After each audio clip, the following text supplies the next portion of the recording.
मी तुला जेलमध्ये टाकीला, मी तुला सांगतोय. हे काय चाललंय बावटपणा? काय येडी का काय रे? बारामती येथील पेट्रोल पंपाची उधारी 2 कोटी झाली. 2 कोटी झाली. तू कशाला उधार देतो? मी तुला जेलमध्ये टाकीला, मी तुला सांगतोय. विश्वासने सांगितलं किंवा कुणी सांगितलं तर द्यायचं नाही. विश्वासने सांगितलं किंवा कुणी चेअरमन असेल. हे काय चाललंय बावटपणा? 1.5 कोटी कुणाला दिलं डिझेल पेट्रोल? हा हा कोण वीज देणार? काय येडी का काय रे? म्हणजे मी वरनं पैसे आणायचे नाही, नालायकांनी असं 1.5 कोटीचं डिझेल पेट्रोल उधारीवर द्यायचं. तुमच्या काय बापाची आहे काय मार्केट कमिटी? माझ्याही बापाची नाही, तुझ्याही बापाची नाही.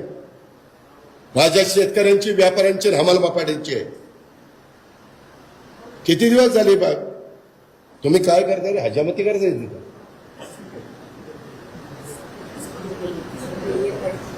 एक महिना नाही, 2 महिने नाही. मी पण पंप चालवतोय. मला कुणाकुणाची उधारी येते दाखव. मागच्या वेळेस खरेदी विक्री संघ असाच अडचणीत आला. पुढाऱ्यांची उधारी झाली, एकाने भरली नाही, त्याचे 101 प्रकरण करावे लागले. काय आला मी एवढा आवाज चढवतोय, हुशारकी मारतोय, तुम्ही असले धंदे करता? रे तुमच्या सहकार्यामुळे, तुम्ही देत असलेल्या निधीमुळे मार्केट कमिटीचे सर्व वैभव दिसतंय. स्वभांडवलातून एकही विकास काम केलं नाही. तुम्हाला दाखव रे तुझ्या स्वभांडवलात काय केलं तू. करोडो रुपये मी देतोय, आम्ही मात्र आणतोय पैसा, ओततोय, तुम्ही उधळपट्टी करताय. शाणून